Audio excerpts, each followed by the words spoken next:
Students, today we'll deal with module 4, that is dynamic programming. Before going to the problems, we'll see what is dynamic programming. Dynamic programming was invented by US mathematician Richard Bellman. The name, we call it as Richard Bellman in the year 1950. This dynamic programming is a technique for solving the problems with overlapping subproblems. In this method, each subproblem is solved only once. But in the greedy method, what you are doing? The main problem was divided into subproblems, and each subproblems you are finding the solution and you are combining those solutions. But here what you are doing is each subproblem is solved only once. The result of each subproblem is recorded in the form of a table from which we can obtain the solution to the original problem. Dynamic programming is typically applied only for optimization problem. For each given problem, we may get any number of solutions. We seek for optimal solution, that is the minimum value or the maximum value solution, and such solution becomes the solution to the given problem. So now in this dynamic programming, we will be learning various applications. First application we call it as multi-stage graph. Second one is 0-1 knapsack problem. Third one is all pairs shortest path. Fourth one is traveling salesman problem. Next is reliability design. Next is optimal binary search tree. But as of now, we'll see what is all pairs shortest path. What is this all pairs shortest path is? You have to find the shortest path from the vertex. You can ask, you for the all pairs shortest path, you have a technique called as Dijkstra's in the greedy technique part. In the greedy technique, what happens is you are considering all the vertices. Means, for example, from the vertex 1 if you are taking, you are considering only, this is a vertex, means you are considering only this vertex, and from this vertex you are finding what is the distance for the other vertices. But here in Warshall's and Floyd's algorithm, you are considering first path. If you are considering the first path, you are finding the shortest path for second, shortest path for 3, shortest path for 4. Next, if you are considering 2 as the path, you are finding the shortest path to 1, to 3, to 4. Then if you are considering 3, you are considering 1, 2 and 4. So goes on like this. So you are considering all the vertices and you are finding the shortest path to the destination. But in the Dijkstra's, you are considering only the one vertex and you are finding the shortest path to the destination. Now we'll see how your Warshall's and Floyd's algorithm work. First we'll see what is Warshall's algorithm. The only difference from Warshall's and Floyd's is in the Warshall's algorithm there will be no weights, only there will be a direct edges. But in Floyd's you will be having weights with directed edges. Before going to the Warshall's algorithm, there are few basic things to learn. That is digraph. What is this digraph? The name itself is telling digraph means the graph in which all the edges are directed. Means if you are having all the edges with the direction, we call it as digraph. Okay. Next one is adjacency matrix. What is adjacency matrix? It is represented in a form of a graph by using matrix, means in the form of row and columns. If there exists an edge between the vertex I and j, directing from vi to vj, we call this as adjacency matrix in ith row and jth column. That will be always 1. Okay. For example, if I am considering a digraph with, as I told, digraph is what? It should be having all the edges should be directed. Now all the edges are directed. We call this as a digraph. For this, if I represent in the form of a matrix, so what I get? If there is a loop, okay, if you are having a loop like this, will represent with 0 or else will represent with infinity. If it is unreachable also, will represent with 0. Now A to B is having edge, then we represent it with 1. Okay. Now A to A, is there any edge? No, so 0. A to B, is there any edge? Yes, you have a direct edge for this, so 1. So like this, after doing all the direct and non-directed edges, we'll get the graph like this.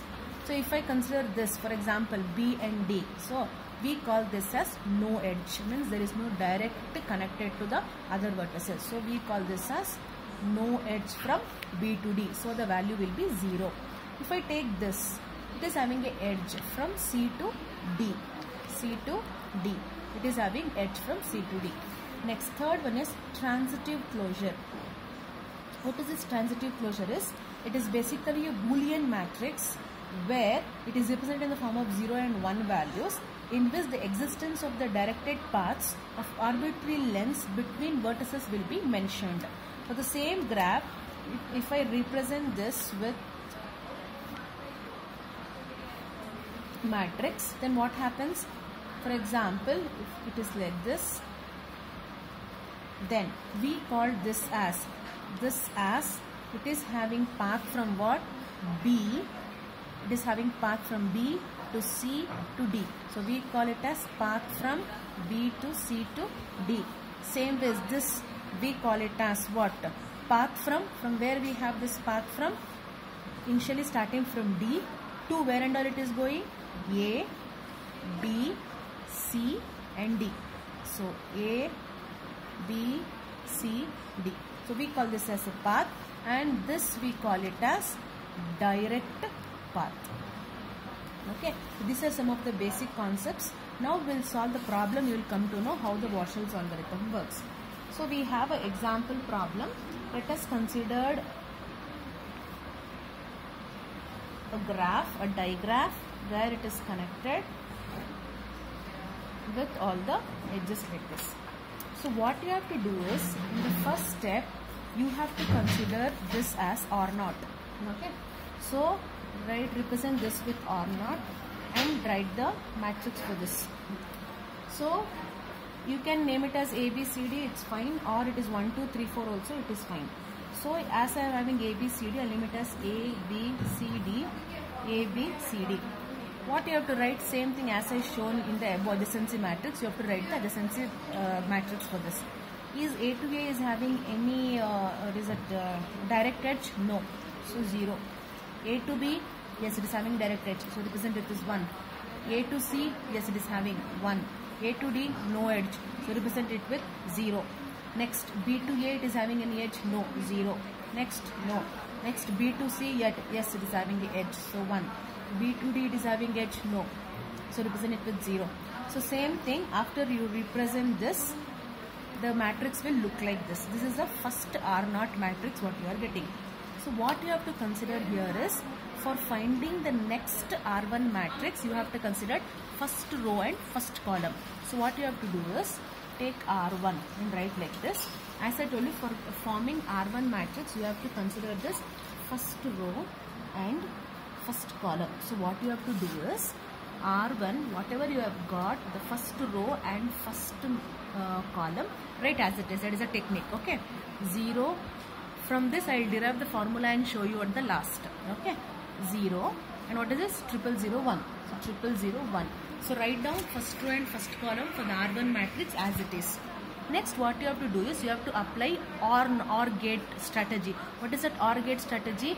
If you have 0 and 1, 0. 1 and 0, 0. 0 and 0, 0. 1 and 1, 1.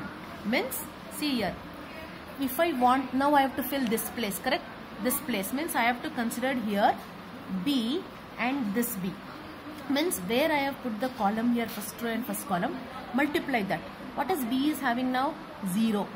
What is this B is having? 1. 0 and 1. What is 0 and 1 here? 0. So 0. Next I want this place to be filled. This place. Okay. If I want to fill this place, already I have 1 means, so write down 1 as it is only. If there is 0 only, you have to replace it with other number, that is 1. In the graph you see where it is having 1, here also it is having 1. So represent this with 1. The empty ones, here you are having empty, here empty, here empty, here, here and here. So fill now this. Now I have to fill this. If I want to fill this, I have to see this matrix, correct? If I want this place, I have to consider this row and this column. So 0 into 0 is 0. Okay. Next I have to consider this. 0 into 1 is 0. 0 into 1 is 0. And coming here, see here, this place you will come to understand. 1 I have, 1 I have. 1 into 1 is, what is 1 into 1? 1. Now it is replaced. So I think remaining, if I come here again 1. 1 into 1 is 1. 1 into 0 is 0. Okay, now it's updated. Now I have to find same thing R2. If I want to find R2, which I have to consider? Second row and second column. Okay, so if I want to find second row and second column, same technique as previous only. What is that? Whatever is there in the second row and second column represents same. 0, 1, 0. Wherever I have 1, represent same. Here I have 1, here I have 1, here I have 1, here I have 1. Now I have to find this place, this place, this and this. So for finding this, what I have to consider again? Second row and multiplied with this column, correct? So 0 and 1 will be 0 only. So like this, you have to fill all these columns. After filling all these columns, you will be getting 0, 0, 1, 0, 0, 0, 1 and all ones here, here also 0. Next, what you have to do is, now you have to consider for R3, third row and third column. This one, third row and third column. So find out R3. So R3, what you will be getting? 0, 1, 1, 1, 0, 0, 1, 1, 0, 0, 0, 1, 1, 1, 1, 1. Okay, this is the matrix you will be getting for R3. For R4, consider fourth row and fourth column, same multiplication. Then after that, you will be getting for R4, all ones you will be getting. Once you do, you will come to know. Okay, this is a R4. So what is this is, you have to note by this, every vertex is reachable from other vertex, means you are not having direct edge. Example, from A to D. A to D you don't have direct edge, that means it is not reachable. But you can reach from where? A to B, B to C and C to D. So this is the shortest path, or A to C or D.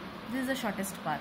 So in this two, I think A to C, D is the shortest path. So this is the way you find using Warshall's algorithm. In fluids, same thing only, you will be having weights. Means you have to represent the weights. Now we are using OR formula, right? There, for example, if you are having 2, here you have 2 and here you have 1. So what you have to do? Here you have 2. 2 and 1. 2 plus 1 will be 3. So you have to represent here with 3, like that. Means in the form of weights you have to add and you have to write it. Okay. So by this Warshall's algorithm you can represent in the form of formula also. Once I solve the fluids formula, you take an example and solve fluids formula, you will come to know how the formula can be derived. The formula for this, when you derive, what you will get is R of K I comma j is equals to R naught of I comma j, or R naught of I comma j and R naught of I comma j. I'll tell what is this is.